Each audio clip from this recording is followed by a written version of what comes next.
everyone, and a big welcome back to the Forge Ahead Show, episode 9. Remember, this week is always a great start. Although I did have to check.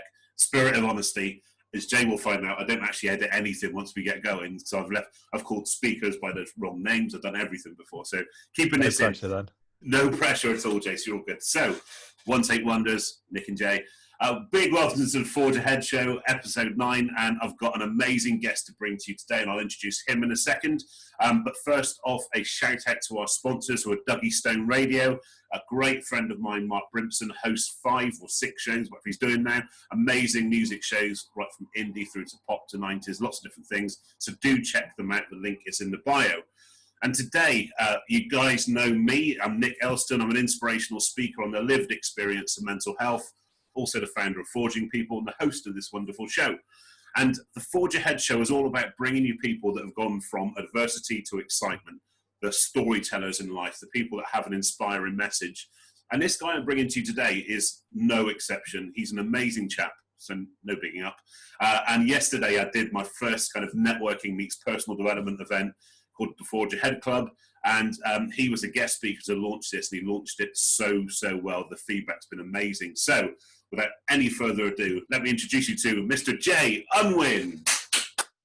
Thank you very much for inviting me on, mate. You're very welcome. So, Jay, where are you? Are you sunny Devon? Is that right? I am in sunny Devon, and it is once again blue skies. Beautiful, isn't it? Does make a difference. It's a nice day. Really does make a difference. And that's that kind of what. It went grey a couple of days last week, and definitely felt the dip in the mood. It does kind of contribute to the well-being and stuff.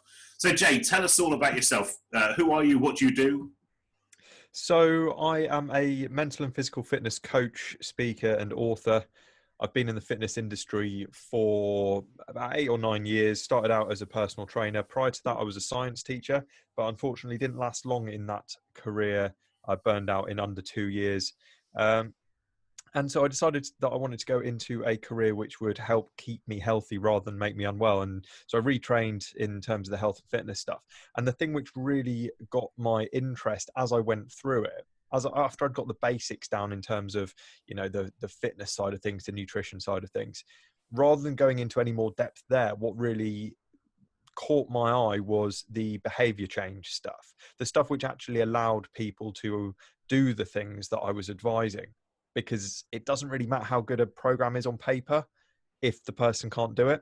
So I really got into the kind of the habit change stuff. And that's where I'm at now. I help people to essentially level up their daily habits and routines so that they can cope with and recover from stress more effectively and live a happier, more balanced life with more energy, more vitality and all that good stuff. Doesn't that sound good? Oh, yeah. So tell us about that transition. So first of all, what got you into teaching initially, and actually why was it a relatively small stint? So there were kind of 2 sides to that really in terms of what got me into it. One was I had a certain list of things that I wanted a certain number of boxes that I wanted it to tick essentially. And some of those were things like having career progression, like a kind of somewhere where I could see myself going down a certain route. Also wanted to have what I considered to be a positive impact on kind of the local community, on society in general. I wanted to feel like I was actually doing something worthwhile. I wanted something that was reasonably well paid. At the time, I thought teaching was well paid, and things like that, really. And I had this list of boxes, and teaching was one of the only ones which really ticked all those boxes. However, on the other side of it, it was also because I'd been to university and I'd studied an academic subject, which doesn't actually give you a job at the end of it, right? I went and studied biology, which was a great subject, really interested in it. It was an amazing course, and I loved my time at university. I was in Southampton, fantastic university for sciences and things like that. And yet you get to the end of it and you realize that actually biologist isn't a career. There's no job. It's not a vocational subject, right? So there was an element of, oh shit, like what do I actually do with this degree? So on one side of it, it was like this is what I want from a career, and I thought teaching ticked those boxes. And on the other side, it was sheer panic as I entered the real world. Wow. And when you did get into that, I mean, you mentioned, and if you don't mind sharing, you mentioned that took you to that kind of burnout point. What took you to that point over that period? So I think for me, it certainly wasn't the right career choice. I learned a huge amount and I enjoyed certain aspects of it. The actual classroom teaching part of it, I really enjoyed. But the workload was very, very intense. And it just, as someone who struggled with at the time an element of perfectionism, Hmm. where if there was more to do, I would do it, and there was always more to do. And so I was up quite early to get into school, and then when I finished at the end of the day, it was then hours and hours of planning and marking and all the rest of it. And I'll be working until about 11 p.m. Pretty solidly all day, and then I'd be working a full day at the weekend doing the same kind of stuff, and it just wasn't sustainable for me. The time that I kind of ended up, I guess, really burning out, I was off work for 3 months with stress and depression and all the rest of it, and it was around the same kind of time that my first daughter Evelyn was born. And Okay. in hindsight, it was very likely that it was in fact postnatal depression, which at the time I didn't realize that dudes could get. Right, I thought that was the primarily the domain of the mothers, and it was to do with the kind of the physical stress and the hormonal imbalances and all of this kind of stuff that women have to go throughout pregnancy and childbirth and all the rest of it. And so I thought, that's what that's about. And then a few years later down the line, I ended up doing a little bit of work with a postnatal depression and anxiety charity called Bluebell, who are based in Bristol. Okay. I don't know whether you've come across them before, but they're really No, I interesting. haven't. It's worth looking them up, mate. Mm. They've got a centre in Bristol called Bluebell Place, and they work with mothers with postnatal depression. They've also in Bristol got a dad's worker as well, and they were looking at extending the service down this way as well. They've got some kind of mums workers in Devon, and they were looking for a dad's worker as well. And so I did a little bit of work with them at the time, and it was really eye opening for me to understand that actually men could get it too, and dads could get postnatal depression too. And there was this point where I was kind of looking back and went, oh, yeah, that could well have been what happened. A combination of things, of course, as it always is, but it could well have been postnatal depression combined with the stress of a job that was gradually just wearing me down. And yeah, eventually, yeah, it took me to that point where I could no longer do the job. Took 3 months off, unwell. When I went back on a phased return, I just started getting unwell again. I thought this is I'm going to have to nip this in the bud. So I had to hand my notice in. Unfortunately, learned a huge amount, and I don't, it was a great experience and a great learning curve, and I still use a lot of what I learned then now. But Yep. yeah, unfortunately, it just wasn't. It's a great career if you can handle it, but it wasn't for me. No, thank you for sharing so candidly. I appreciate that. It's always, I said, this is what really it's about, is seeing behind the kind of the screen. Really, it's the vulnerability piece that we both kind of really major on with people, don't we? And it's Yeah. and you're quite right. The conditioning part is huge, and I think when you're in a place where you either don't want to be or you're not happy, that it just kind of does eat away at your soul every single day. And obviously that Yeah, sure. highlighted it when you went back into that position. So you went into fitness. So has fitness always been an important part of your life, or was it something that No. was something? No, it wasn't. So how did that come about then, Jay? So yeah, no, I'm definitely not one of the kind of fitness industry guys that has always been into health and fitness. A lot of people that I've come across throughout working in the fitness industry have come from a background of some kind of sport or bodybuilding, or even just kind of the being picked first in PE kind of brigade, of which I was none of the above. I was a very sedentary, unhealthy teenager. I was more interested in playing guitar, drinking, smoking joints, and avoiding any kind of uh, physical activity whatsoever. I would be the one who would just disappear at kind of PE time, and I just wouldn't be around. I would be hiding somewhere with a guitar and a joint probably, and it was yeah, it was just not on my radar as anything that I had any interest in whatsoever. It wasn't until like post being a sedentary unhealthy teenager, I then went on to become a sedentary unhealthy student, Is there any other kind? I'm not sure. But I was a sedentary, unhealthy student. So I was at university. I was drinking a huge amount. And again, now I've been able to go back and reflect on these kind of times in a bit with a bit more understanding, and a bit more, I guess, experience under my belt. I started realizing that the reasons I was drinking so much at university were twofold, really. One side of it was that was the culture. The second side of it was a kind of, it became a bit of my identity. I didn't really have much of an identity, and so I became the party guy. I became the guy who would just, I was the life and soul in that sense. I was the guy who would, I'd always be up for the pub. I'd always be up for getting drunk. I'd always be up for like getting a bit mental, and that became my identity. But when I'm trying to think of what year it was in terms of university, I think it might have been the second year or something like that. Could have even been the third year, but a friend of mine said, "Oh, do you fancy joining a rugby team?" And I thought, yeah, that looks like a laugh. We didn't have a biology rugby team, so we ended up joining the law rugby team, the Legal Eagles, they were called. And I went and joined this team, and I remember going to the first practice that I went to and realizing just how unfit and unhealthy I was. I've always been slim, and so I didn't really look at myself and think I'm really out of shape. But I was so out of shape, like I was so unhealthy and so unfit. And because I started doing that, I started going to the gym at the university, and I started getting into it on the kind of geeky side of things, looking at the training programs. And because of being a science geek, basically, I started looking at all of that stuff, and I started getting really interested in it. And yes, when I was a teacher, I still was pretty sedentary and unhealthy because I didn't have time to do a lot of training, but I still had that interest, and I still had that that understanding that I developed through kind of studying off my own back in terms of the health and fitness type stuff.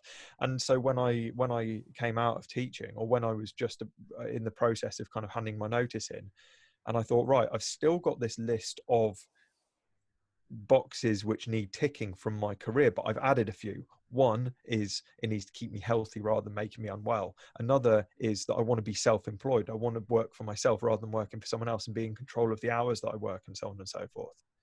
And so I'd added a few boxes to this kind of teaching thing, but I also still wanted to make a positive impact. I still wanted to have an impact on people, on community, on society. I still wanted to have career progression. And so when putting all those things together, I thought, you know what? I've got this real interest in health and fitness, and I've got a pretty solid understanding of it from my own study. So why don't I invest in training as a personal trainer, and getting some qualifications under my belt on that side of things, and going with that. Amazing. And so did you go into employment first off, or did you No. go straight into self-employment? Yeah, I went straight absolutely balls deep straight in. Yep. right from the beginning. I like that. I was, I guess, rather disillusioned with employment at that point. And so I just thought, well, I can, and this isn't to say that I don't see the value in, when you're going into a new industry, having a period of employment. I think can be hugely beneficial, and I'm sure I would have benefited from doing that. However, at the time, that just wasn't the right choice for me, and so I just said, you know what, I'm going to do. I'm going to do my qualifications, and I'm going to get my own clients, and I'm going to work in people's homes and outdoors primarily, and do it off my own back. And it allowed me to have much greater control over the hours that I would work, because it was like, if I didn't want to take on a client at a certain time, I wouldn't. And it was just that was something at the time that I really needed, especially with, like I said, a young baby, new to the family and stuff. And I wanted to be able to kind of juggle home life and work life a little bit more. And so, yeah, straight in with self-employment on that Fair front. play. So I've shared with my audience lots of times the fact that self-employment and kind of entrepreneurship doesn't come naturally to me. I find that really difficult on a daily basis, sometimes weekly if I'm lucky, but daily basis. So I love what I do, and I love what value I bring and going out into the world and doing this stuff. But I don't actually feel very much at ease with the actual business of doing what I do. And I think maybe because a little longer in the tooth than you, so I've had a career behind me where I've always tried to be the best second in command I can be. Mm-hmm. So I think that is, whether that's a mindset that I formed, or I still find myself occasionally kind of thinking actually to go back into employment, because that the self-employment is just, it is that constant battle. And like you said, there's no shame in being the best second in command you could be, or being the best employee you can be at all. I think that too much is made of entrepreneurship from that sense, that it kind of shames people into thinking if they're not doing their own thing that they're just failing as human beings. But Yeah, sure. how do you find the actual business of self-employment? So obviously it does give you the time, gives you the freedom. What about the business of self-employment? Is that something that comes naturally to you? I think that to a degree it does. There's aspects of it which certainly do come naturally to me and I really enjoy, and then there's other things which I really have to work at. And I think this is obviously could be said for anything really. It's about the most vague answer I could have given, isn't it?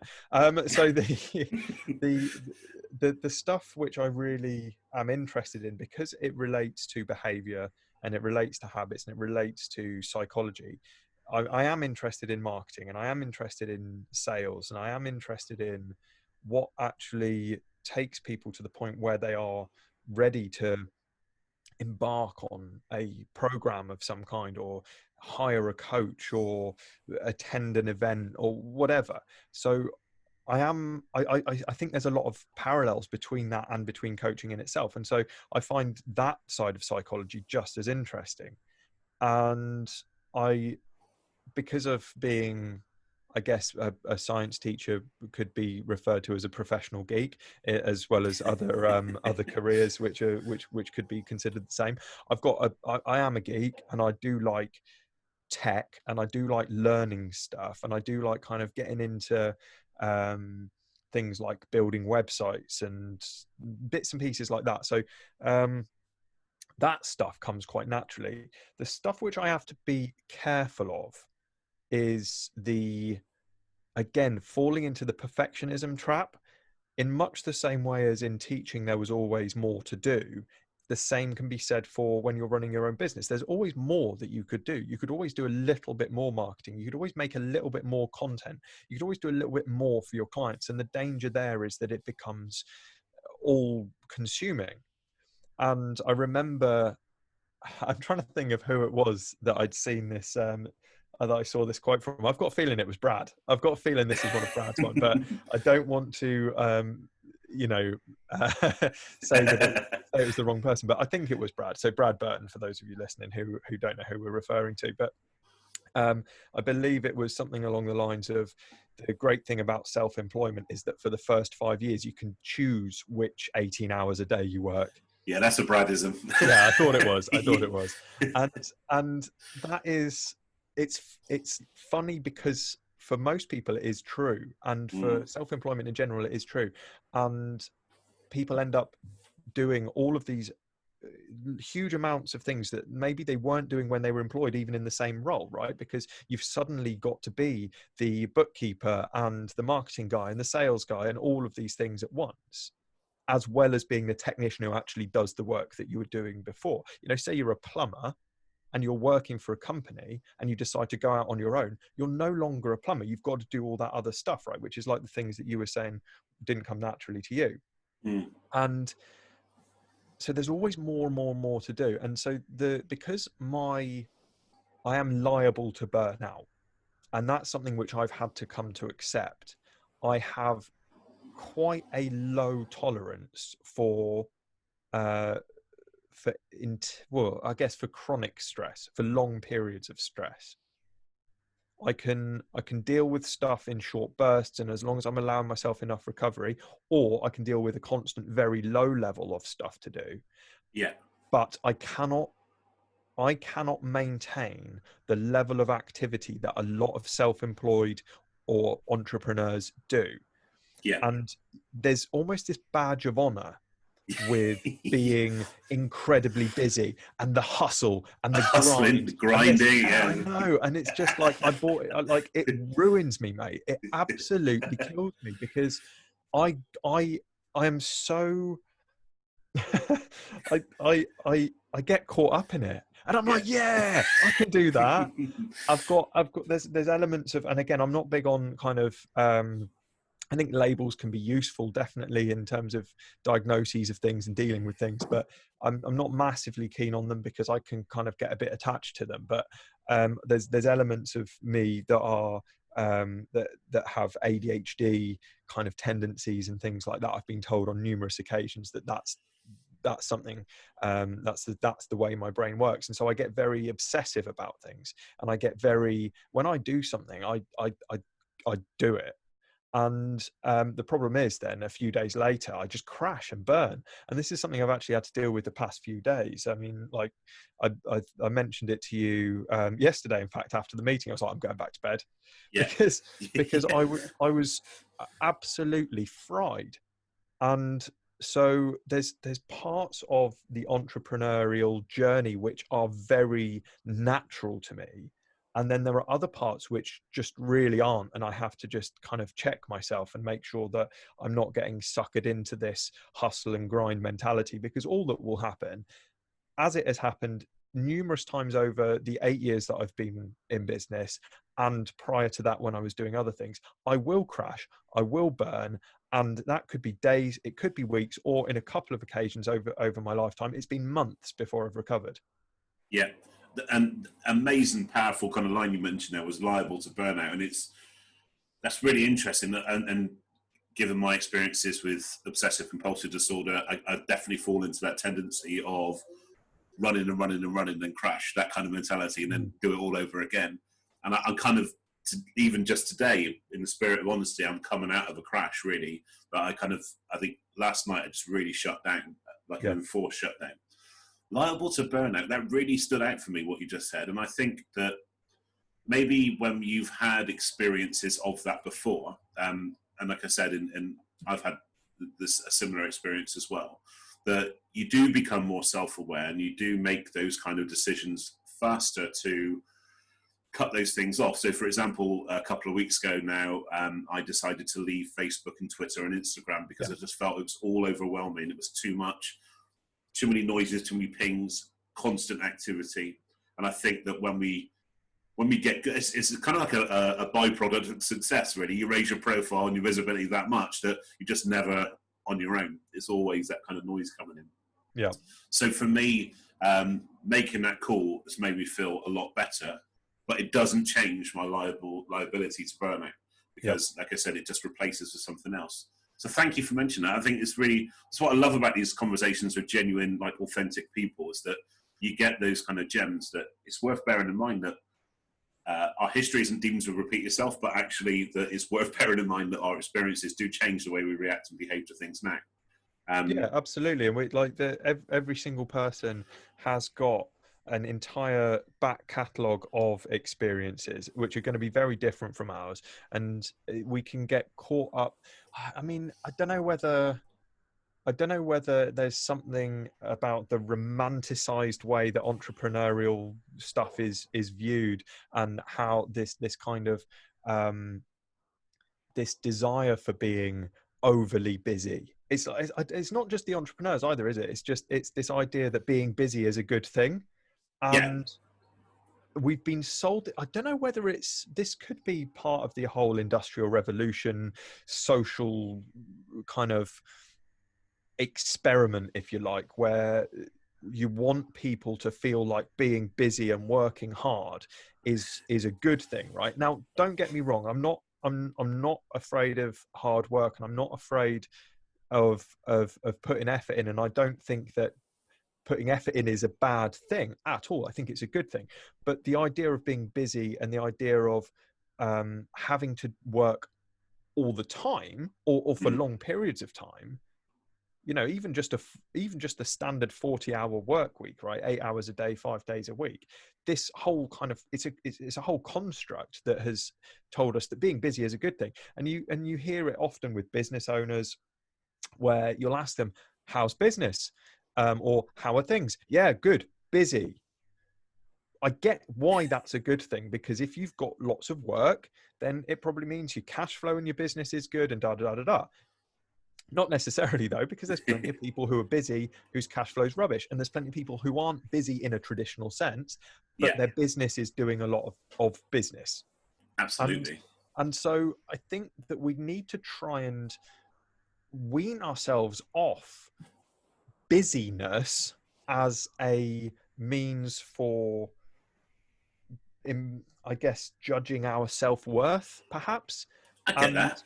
And understand, in fact, having time to just exist is not only beneficial, but it's necessary.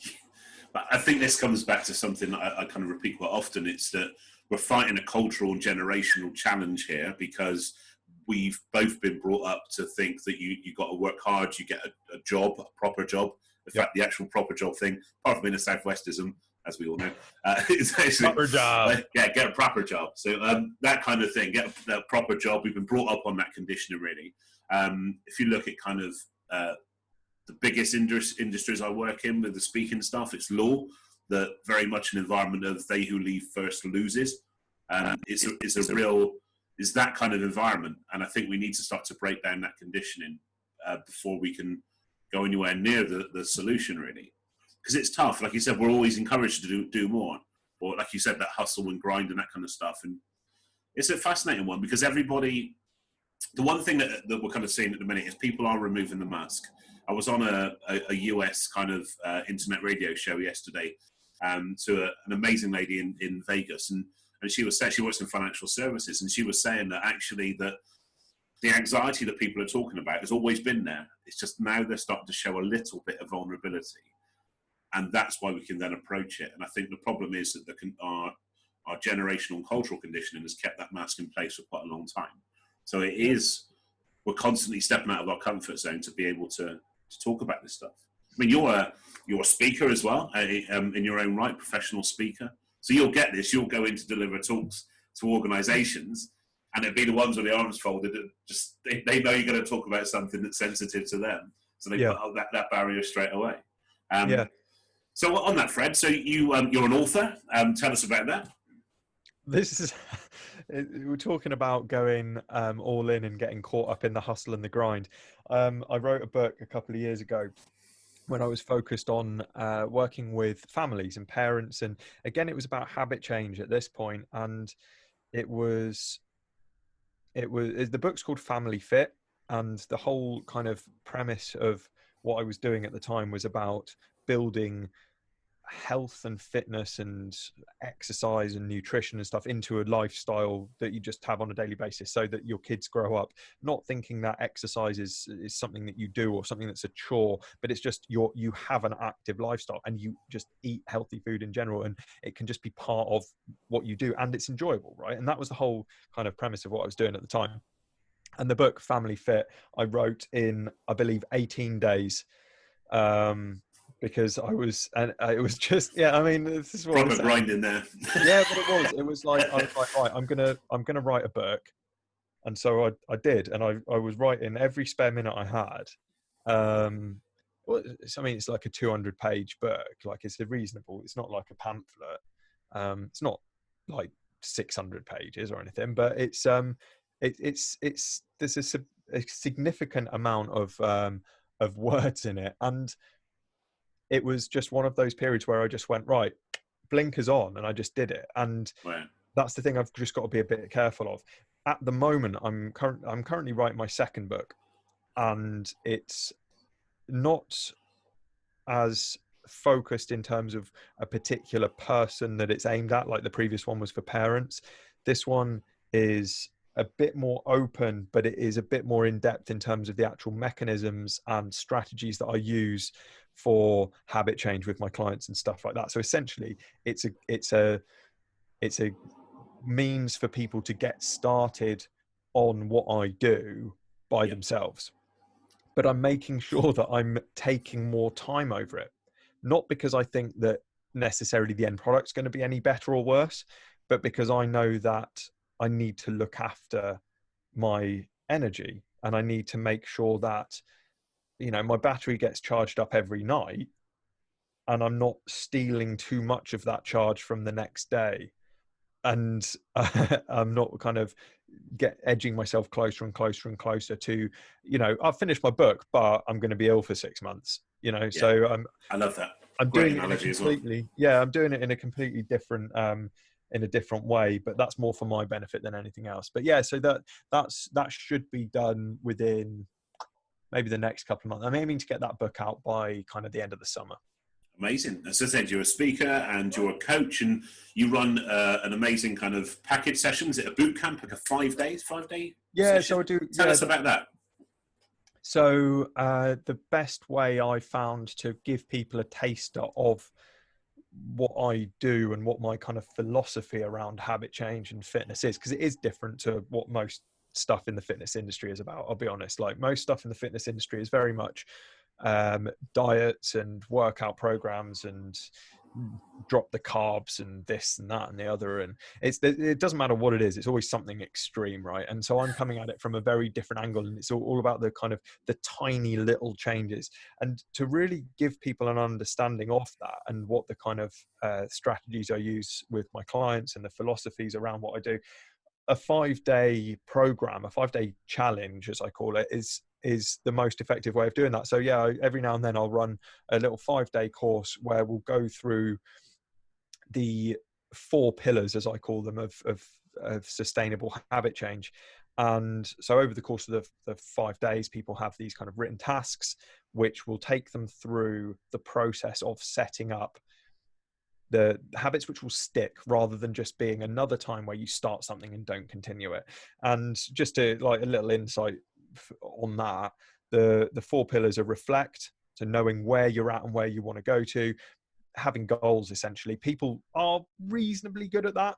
If they're going to start something, they kind of often have a reason why they're doing it. They have something that they want to achieve, which I get, and so there's certain things that I do slightly differently in terms of how to do it, but that's one that most people are good at. The second one a lot of people miss, and that's reset, as I call it, and it's about resetting your identity, because a lot of people, they're trying to get fit and healthy, but they still see themselves as someone who isn't fit and healthy, or they're trying to give up smoking, but they still see themselves as a smoker. And so the reset part is about looking at your identity, among other things, and changing your identity. One thing I always say to people when I'm chatting about that side of things is, if you had 2 people who were trying to quit smoking, and one of them saw themselves as a smoker who's trying to quit, and the other person saw themselves as a non-smoker, then which one of those people would find it easier to turn down a cigarette when offered? It's the person who identifies as a non-smoker. The third Powerful. thing, yeah, it is. It's something simple, but it's something which a lot of people miss. People don't do that step. The third step is restart, and that's about looking at what your actual daily habits and routines look like, and really breaking it down to the real tiny little routines and habits. Again, like this is why I split it up over 5 days, because there's certain, it's all simple, but to break it down to its kind of base parts takes a little bit of time. And then the 4th pillar is repeat, because you need to be able to repeat it, and you need to be able to kind of sustain it long term. And there's 2 particular things which help people there. So yeah, reflect, reset, restart, and repeat. And throughout those 5 days of that challenge, we go through a written task of about 10-15 minutes each day, which by the end of the week, they'll have a plan of where to start. And yes, I'll take some people on as clients at the end of that, but if someone doesn't become a client, they've still got something actionable that they can actually use and take forward. And that's what the kind of first half of the book is about as well. It's taking them through the same kind of process. It's taking them through those 4 pillars. Brilliant. And where can people find you, Jay? So if people want to come and hang out with me, I am mainly on Facebook, Instagram. I am on LinkedIn. I'm getting better at LinkedIn, but I'm still not quite on there as much. So Facebook and Instagram probably the best. I'm on Twitter, but I very rarely post. But any of the social channels that people are on, I tend to be there. I've also got a Facebook group, which is a free group called Fit Body Fit Mind, which is styled as Fit Body /Fit Mind. but you can get to that through my page, which is J Unwin on Facebook. And yeah, so I'm just getting back into using that as well, and putting some really useful stuff into that free group as well. So people are more than welcome to request to join that one, and yeah, just kind of get to know the process a little bit more. The more the merrier. Exactly. Amazing stuff. And I strongly recommend you do hook up with Jay. He's a great guy, and as you can tell, very open about his experiences, but also he knows his stuff, which always helps. So I am the MC of O2 Arena. 20,000 people have paid their hard-earned money to come and hear you speak and deliver your inspirational power. What's your walk-on music? See, I change my mind about this as often as I change my pants. No, honestly, like I've got such an eclectic music taste that one day, and this is why you may notice that I didn't put a song in yesterday's chat when you were talking about this. Okay, yeah, that's true. I change my mind about it all the time, and so one day it will be some kind of Latin jazz funk infused stuff like the Cat Empire or something like that, and then another day it'll be absolute wall shaking jazz metal, right? Always with some kind of complexity in it. But I think if I had to pick one thing to walk onto, it would have to be something which has a heavy riff. It would have to have a heavy riff. It would have to have something that would get people like just right in the pit of their stomach, like. Do you know what I mean? I know what you mean. Yeah. One of the riffs that I love for that is like, so Royal Blood are great for riffs like that. I think it's the song Monster, or Little Monster, can't remember what it's called. But yeah, it's a Royal Blood song which has this amazing riff. So it'd probably be something like that, to be honest. Nice. I'll be checking that out. So brilliant. Big thank you to Jay for being here today. I'm going to ask for his parting wisdom in a second, but do strongly recommend you hook up with Jay. Thank you for tuning in, whether you're catching this on the video series or on the podcast. Always love to have you guys along for the Forge Ahead Show, episode 9. Still remember, it's still up there. And next week, I've got another amazing guest to bring you. And in fact, I've got about 4 or 5 lined up, right from professional sports people to social media stars to networking gurus and authors. So lots of different people lined up. But today, a big thank you to Jay for being such an amazing guest and delivering authenticity as always. Big round of applause for Jay. And your parting wisdom, sir. No matter what it is that you're trying to achieve, no matter what it is that you've got on your goals list that you want to start working towards, the biggest piece of advice that I could possibly give is to start small. And by that, I mean, break it down into what you need to do on a daily basis, rather than looking at big actions which you think will take you towards success, whether it's in your fitness, or whether it's in business, whether it's in relationships, whether it's in sport, whatever. Break it down into little things that you can do every day. It's not about, for example, running a marathon. That's one big thing. It's about going out, stepping outside your front door and going for a short run around the block every single morning. Break things down into real small constituent parts, and then just try and change 3 or 4 at a time. Don't try and change everything all at once, because that's the trap that people fall into when they make their New Year's resolutions and they try and change everything. So start small, start with the real daily minutiae, and only change 3 or 4 things until those stick, and then look at other stuff. And what a way to finish. Again, big round of applause to Jay Unwin. Thank you very much, my friend. Thanks for having me on, I'll buddy. see you soon. No worries. Absolutely my pleasure. Thank you. And I'll see everybody else soon as well. And I'll catch you soon on the Forge Ahead Show. Cheers, guys. Thanks very much. Take care. Bye.